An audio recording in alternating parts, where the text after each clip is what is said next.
Above the day-to-day left-right politics is qualitative listening.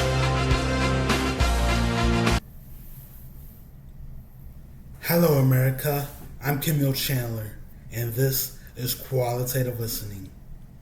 In today's episode, I'm going to talk about a very rare but important subject, the overnight repo rate, and how Wall Street reacts to the overnight repo rate. In my previous episode, I said if you aren't familiar with the overnight repo rate, then you got some catching up to do. So I'm going to break it down for you. You want to talk about Wall Street wizardry? Let's talk about the overnight repo rate. The overnight repo rate controls short-term yields and short-term borrowing costs.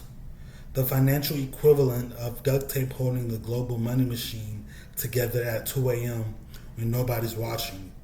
You know, the little number that nobody outside Lower Manhattan talks about, yet it's the heartbeat of short-term credit. The caffeine drip that keeps Wall Street zombies marching. Every night, banks and hedge funds play repo hopscotch, slinging billions in U.S. treasuries like collateral poker chips just to borrow cash they already pretended to have. Need money overnight? No problem. Pawn off a few T-bills and hope the rate doesn't spike. And when it does spike, suddenly we're all supposed to pretend it's just market dynamics and not a neon sign flashing liquidity panic. Remember September 2019?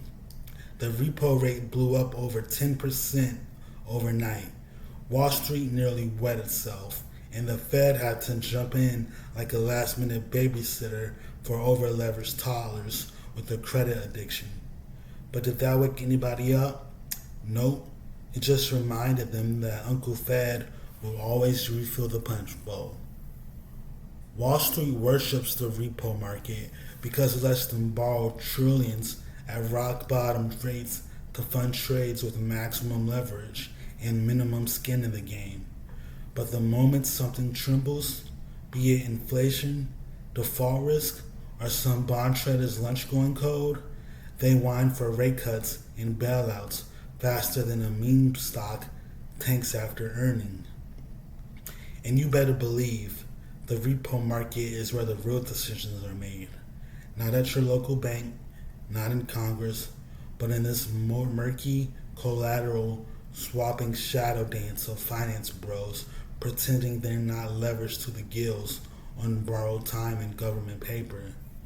So next time someone says it's just the overnight repo rate, tell them no.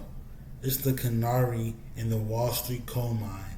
And if it ever stops chirping, we're not just in for a correction, we're in for a full-blown liquidity crisis with a side of taxpayer-funded regret. Alright, that's the show, folks. Thanks for listening to Qualitative Listening.